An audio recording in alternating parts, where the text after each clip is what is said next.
प्रातः वंदन बच्चों। आज हम आपको कक्षा नौवीं शेमुषी नवम कक्षा प्रथमो भाग के अंतर्गत जो हम पहले पढ़ चुके हैं, जिसमें हमने पढ़ा था पद्य खंड, है ना। जिसमें क्या पढ़ा था हमने, पद्य खंड के अंतर्गत जो भी हमने उसका गीत पढ़ा, तो आज उसी को हम और आगे पढ़ेंगे और समझेंगे। तो आज हम उस पाठ का क्या पढ़ने वाले हैं।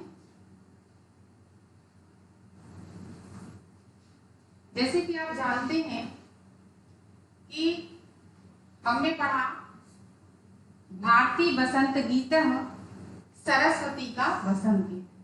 इसके बारे में हमने आपको जो पहली क्लास में आपको पढ़ाया, उसमें मैंने आपको ये बताया था कि जो कवि हैं वो माँ सरस्वती से क्या कर रहे हैं, प्रार्थना कर रहे हैं कि वो ऐसी वीणा को बजाएं कि सब कुछ क्या हो जाए, बहुत अच्छा हो। कैसे अच्छा हो, किस प्रकार से अच्छा हो कि जब माँ सरस्वती ही की वीणा ही सब प्रकार से सब चीजों को उत्पन्न कर सकती है। तो क्या उत्पन्न कर सकती है, जो कि हमने आपको पढ़ाया समझाया था। आज इसी पाठ के प्रश्नोत्तरों को हम पढ़ेंगे और समझेंगे। सबसे पहला है एक पदेन उत्तरम लिखत कवि काम संबोधयति।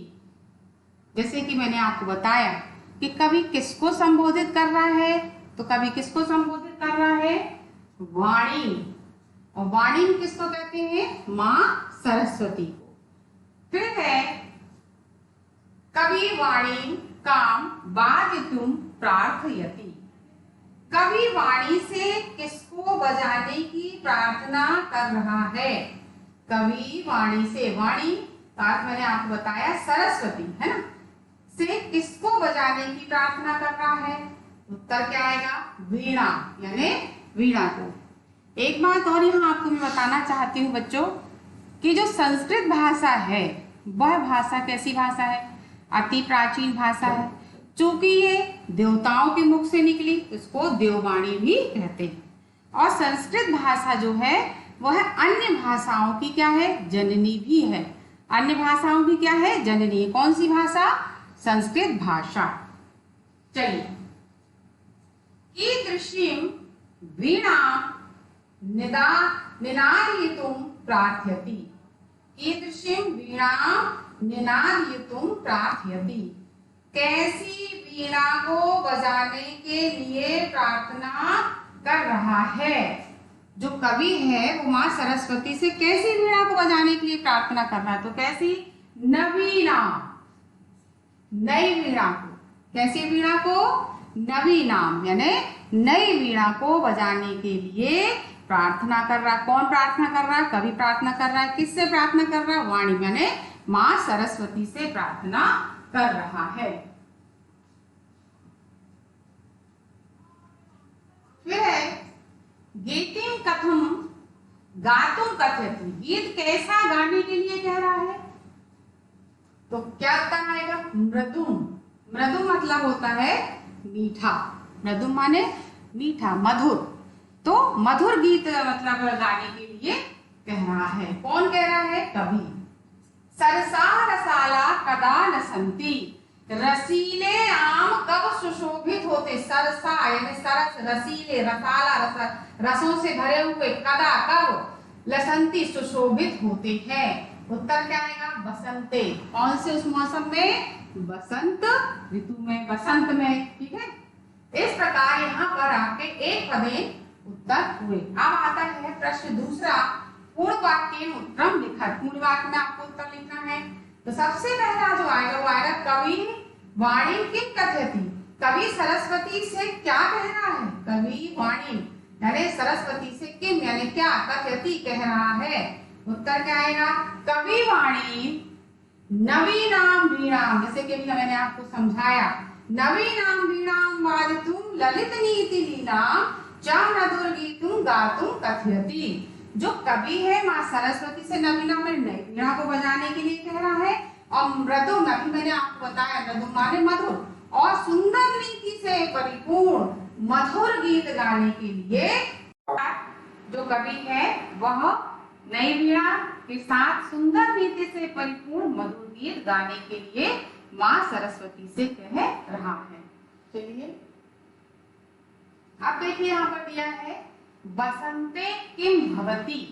किम माने क्या, बसंत में क्या होता है ना। तो क्या आएगा उत्तर देखिए, बसंते मधुर मंजरी पिंजरी भूतमाला सरसा रसाला लसंती। सरसा रसाला लसंती, मधुर मंजरी पिंजरी भूतमाला।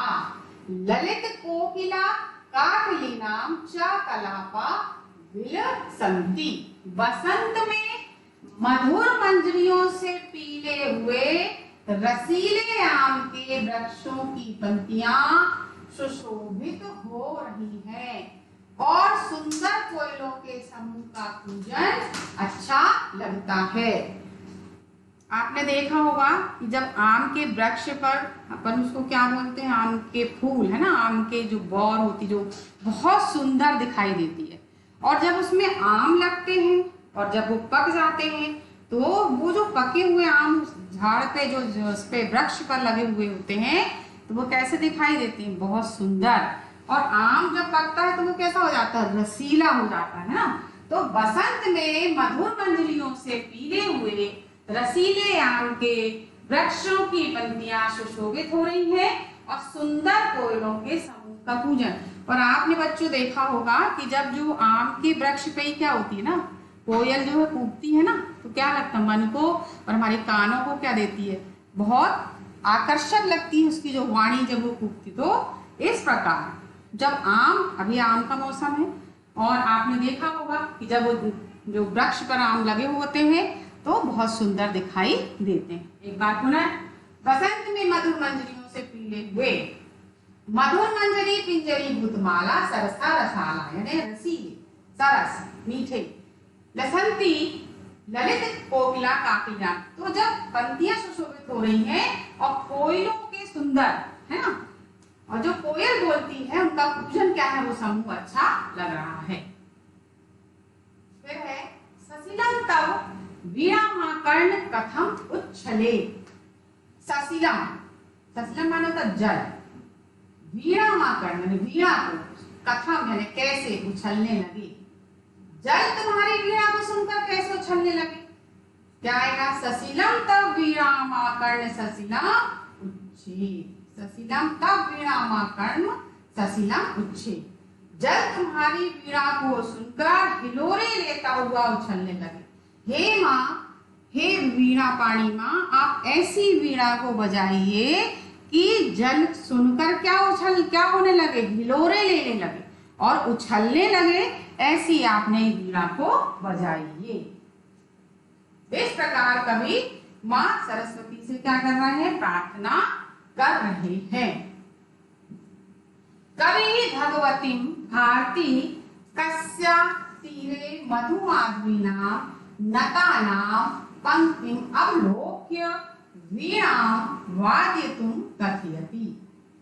जो कवि है माँ भगवती, माँ वीणा पाणी, वीणा भी बोला जाता है उनको, भारती भी बोला जाता है, भारती माने भी सरस्वती माँ के संबोधन है यहाँ पे। तो सरस्वती से तीरे मधुमाधवीना, किसके तट पर, लताम पंक्ति अवलोक्य वीणा वादयितुं कथयति, वीणा बजाने की, मालती नामक लताओं की किस प्रकार की वीणा बजाने के लिए कह रहे हैं। लताओं की झुकी हुई पंक्तियों को देखकर वीणा बजाने के लिए कहते हैं। कवि किसके तट पर, है ना, तो उत्तर देखिए क्या आएगा, कवि भगवती भारती यमुना नद्या, यमुना नद्या तीरे मधुमाधवीनाम नतानाम पंक्तिम अवलोक्य, देखकर, अवलोकन देखकर, वीणा वादयितुं कथयति।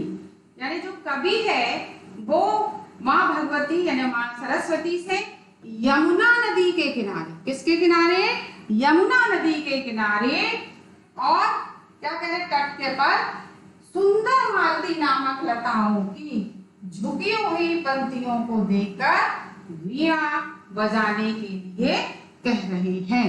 जो कवि हैं वो कहाँ पर, किस नदी के किनारे बताया मैंने, यमुना नदी के तट पर, है ना, यमुना नदी के तट पर यमुना नदी के तट पर सुंदर मालती नामक लताओं की झुकी हुई पंक्तियों को अवलोक माने देखकर वीणा बजाने के लिए कहते हैं। चलिए आगे।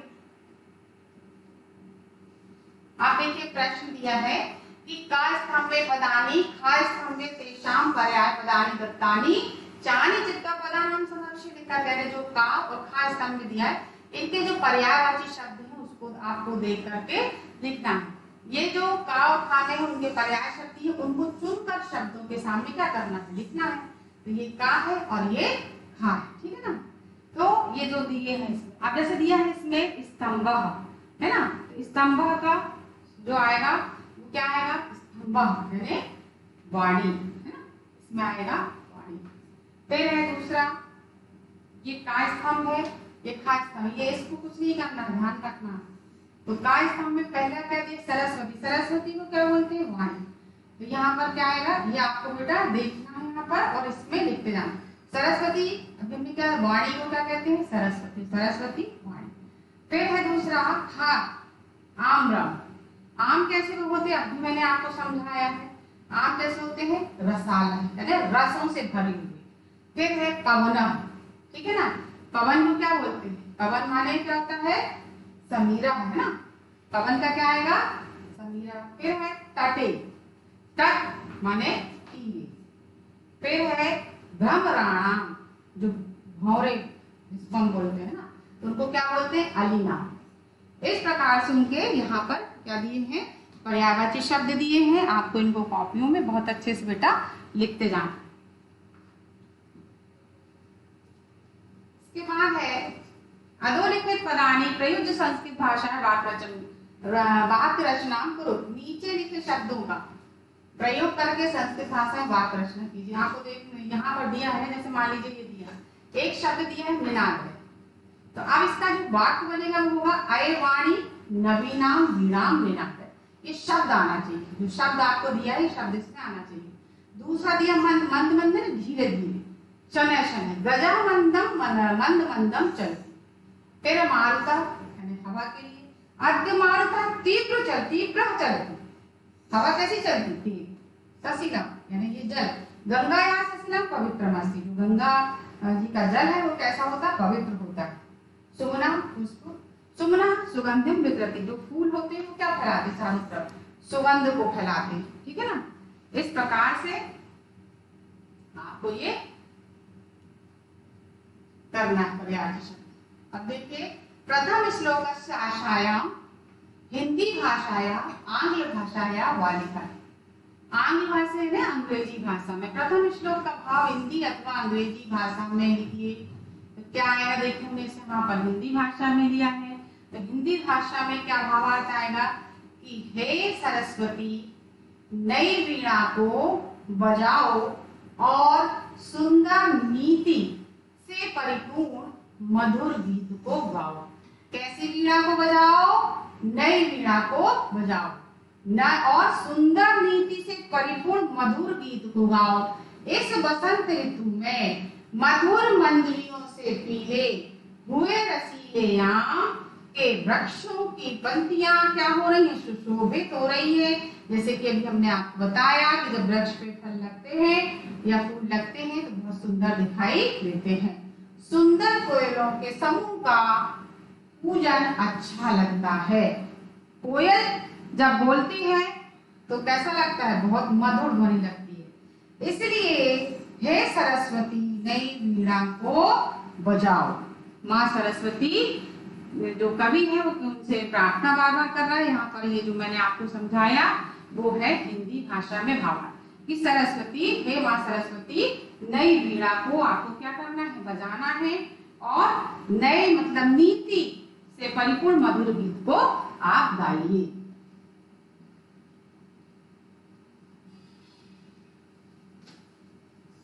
अधोलिखित पदानाम विलोम पदानी लिखा। नीचे लिखे शब्दों में विलोम शब्द क्या करना है आपको लिखना है।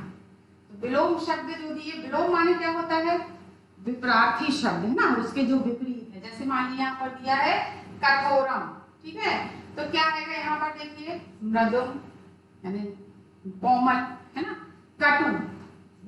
इस प्रकार बच्चों, ये जो मैं आपको पढ़ा रही हूँ वो है विलोम शब्द, है ना। शीघ्रम, शीघ्रम का क्या आएगा? मंदम, ठीक है। मंदम पहले का मृदम, फिर मधुरम, है ना। प्राचीनम, और प्राचीन का आप लोग बताएं क्या आएगा? नवीनम। प्राचीन, इसका उल्टा विपरीत क्या है? नीरसम, नीरसम यानी सरस, नीरस यानी जिसमें कोई रस ना हो, सरस यानी रसों से परिपूर्ण। इस प्रकार से बच्चों मेरे आपको यहाँ पर जो भारतीय वसंत गीता पाठ है कक्षा 9वीं शेमुशी का मैंने वो पढ़ाया, और प्रश्नोत्तर उसके जो व्याकरण है वो भी आपको समझाई। और आप लोग बेटा कॉपी या रजिस्टर बना लें, जरूरी नहीं है यदि जो बच्चे नई बुक जो नई रजिस्टर या नहीं खरीद पा रहे हैं तो वो अभी जो पुराने रजिस्टर हैं उनके जो पेज हैं आप उनको बना लीजिए।